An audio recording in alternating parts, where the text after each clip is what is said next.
This is the Sri Lanka Broadcasting Corporation.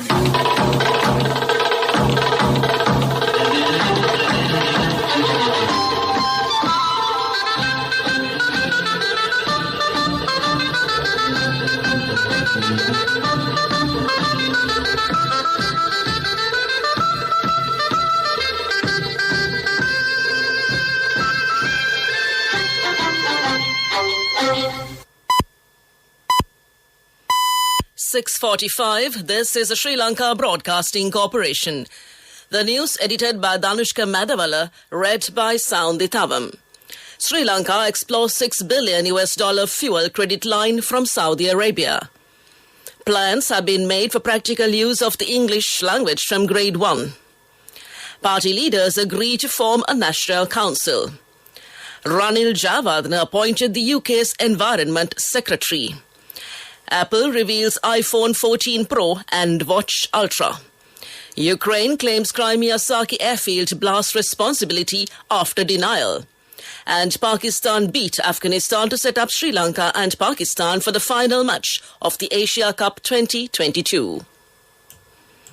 The Environment Minister Nasir Ahmed, in his capacity of the President's envoy to Saudi Arabia, has initiated discussions with the Saudi government last week, seeking for a 5-year credit line of $6 billion for the supply of fuel on a government-to-government basis as a long-term solution to Sri Lanka's current economic crisis.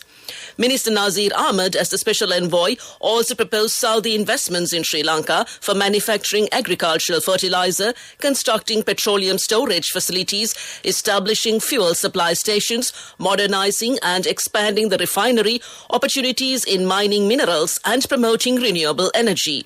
During the meeting with the Saudi Vice Minister of Foreign Affairs, Walid Al-Quraiji in Riyadh last week, Minister Ahmed conveyed the interest of President Wickremesinghe to invite the Saudi Crown Prince Mohammed bin Salman to visit Sri Lanka at his convenience. The Education Minister Susil Premajayantha said the Education Ministry hopes to introduce more practical English lessons from grade 1 in schools commencing next year. The minister said the importance of the English language to online-based academic activities has been observed by the Education Ministry, stating that mathematics and science are being taught in Sinhala and Tamil from grade 6 onwards. He said it has also been proposed to teach the subjects in the English language as well. Minister Premajayantha revealed this at the technical content of the subjects is mostly in the English language on online platforms, and it has become difficult to conduct academic lessons. The Education Minister said that the lack of English-speaking teachers in state schools has severely affected the academics of school children in rural areas. The party leaders agreed to establish the 37-member National Council at the party leaders' meeting headed by the Prime Minister Dinesh Gunawardena yesterday. The National Council will have representatives from all parties in Parliament. The National Council will attempt to find solutions to the economic and social crisis in the country. Accordingly, the Speaker will hold the chair of the National Council, and the Prime Minister, the Leader of the Opposition, the Leader of the House, and the Chief Organiser of the ruling party will become its members ex officio. The number of members of the National Council is 37, including representatives who are ex officio members and representatives of all political parties in Parliament. The proposal pertaining to the establishment of the National Council will soon be presented to the House. This news broadcast comes to you from the Sri Lanka Broadcasting Corporation. Scan the Lanka QR code and make your payments with People's Pay mobile payment app from People's Bank.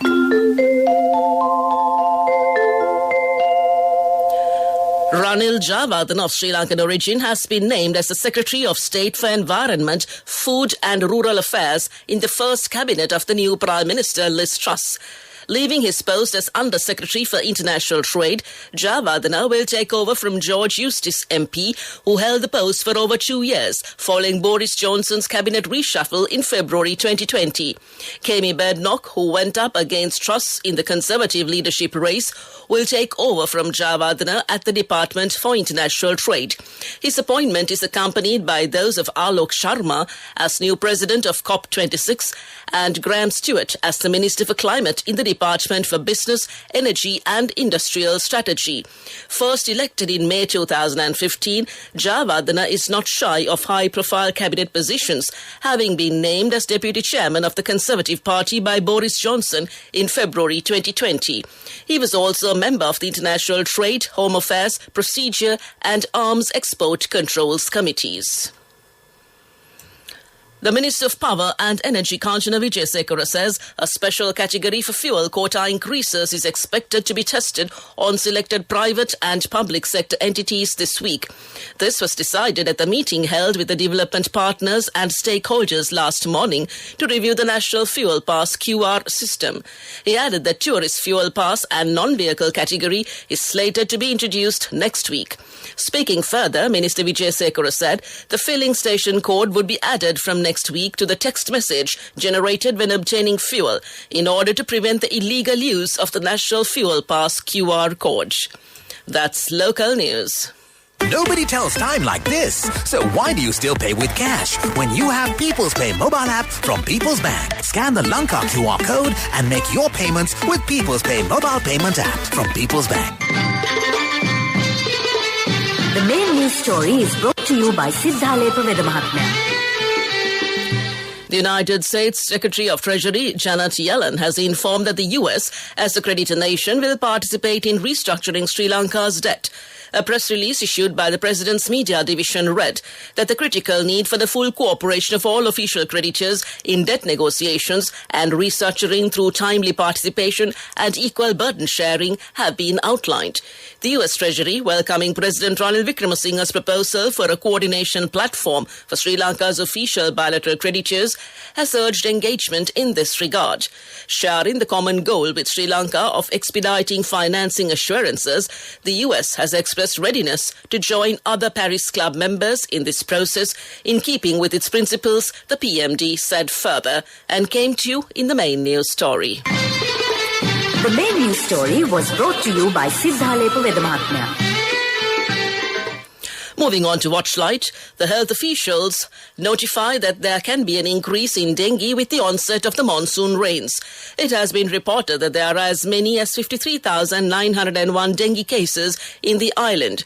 The majority of the cases were reported from the western province. Therefore, safety measures should be followed to prevent the spread of the dengue menace, and came to you in Watchlight. Moving on to a bulletin of world news making headlines this morning. Ukraine claims Crimea's Saki airfield blast responsibility after denial. Manhunt ends after the police force suspect off-road in Canada stabbing.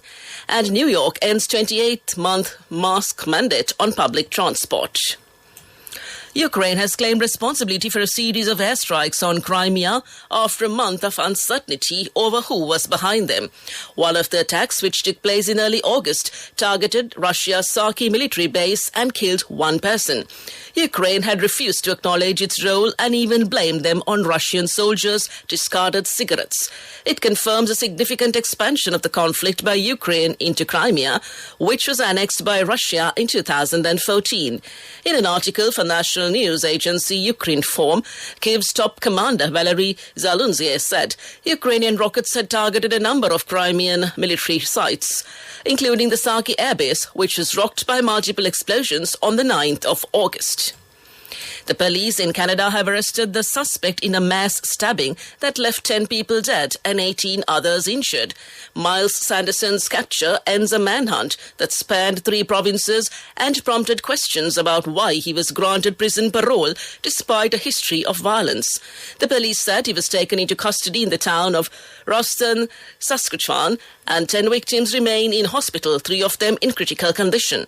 The police have already charged him with first-degree murder, attempted murder, and breaking and entering.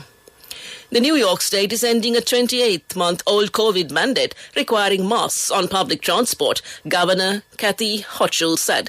Masks will also no longer be required in airports and rideshare vehicles, she added. The state introduced a mandate in April 2020 as the virus was spreading throughout New York City. But now wearing masks will be optional, the governor said, citing recent guidance from the U.S. Centers for Disease Control and Prevention. Back to the headlines of the world news. Ukraine claims Crimea Saki airfield blasts responsibility after denial. Manhunt ends after the police found suspect off-road in Canada stabbing.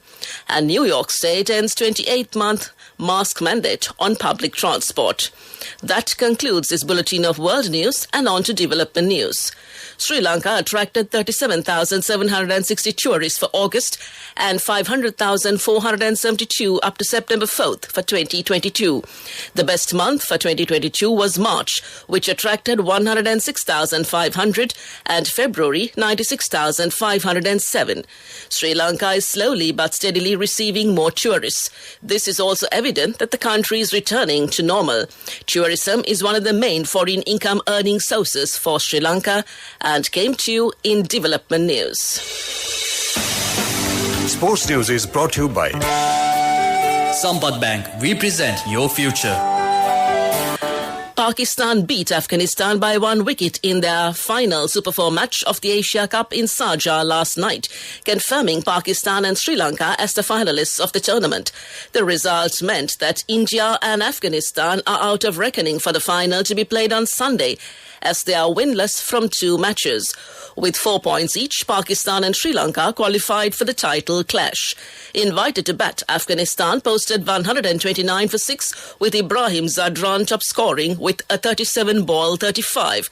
Pakistan chased down the target with 4 balls to spare, reaching 131 for 9 in 19.2 overs. Shadab Khan top scored for Pakistan with 36, while Iftikhar Ahmed made 30. For Afghanistan, Farid Ahmed and Fazakul Farooqi took 3 wickets apiece, with Rashid Khan got 2. With that, Pakistan and Sri Lanka have qualified for the Asia Cup 2022 final and will clash for the title on Sunday. That's sports news. We'll look at business news next. The fastest way to earn the highest interest from NSB, now extended till the 30th of September just for you. Your short-term deposits receive an attractive interest rate of 20% in 3 months and 22% in 7 months. Visit a bank branch or a main postal office today. NSB, the only bank with 100% government guarantee. Business news sponsored by National Savings Bank, the safest place for your money. Apple has unveiled the iPhone 14 with emergency satellite connectivity and car crash detection technology at a launch event in the US. The company revealed 4 versions of the new handset at its Cupertino headquarters, with an audience attending in person for the first time since the pandemic. It also showed off a new extreme sports wearable, the Watch Ultra. The event focused on the next generation iPhone, Watch and AirPod products. The company is releasing the iPhone 14 in 2 sizes, the iPhone 14 and the iPhone 14 Plus. The new handsets are capable of sending an emergency call for help via satellite. The phone will display the whereabouts of passing satellites overhead and demonstrate how to point the device at them correctly. It can take from 15 seconds to a few minutes to send a basic message. That's business news, economic news to follow.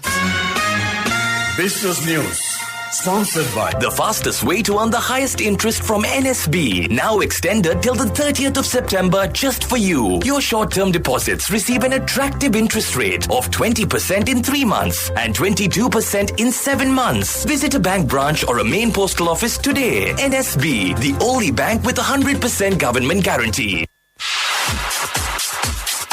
Economic news, courtesy of Saving money isn't easy when you have responsibility. That's why we promise to give you the best returns and guarantee on your investment. LOLC Finance Fixed Deposits. Maximize your savings. LOLC Finance PLC, incorporated on the 13th of December 2001, is rated SLA stable by ICRA Lanka Limited and is licensed by the Monetary Board of the Central Bank of Sri Lanka under the Finance Business Act number 42 of 2011. Irish regulators have fined Instagram €405 million for violating children's privacy. The long-running complaint concerned children's data, particularly their phone numbers and email addresses. Some reportedly upgraded to business accounts to access analytics tools such as profile visits without realizing this made more of their data public. Instagram's owner Meta said it planned to appeal against the decision. It is the 3rd fine handed to the company by the regulator. And that's economic news. LOLC Finance is taking the power of innovation to the next level, winning 5 goals at the Technovation Awards 2022.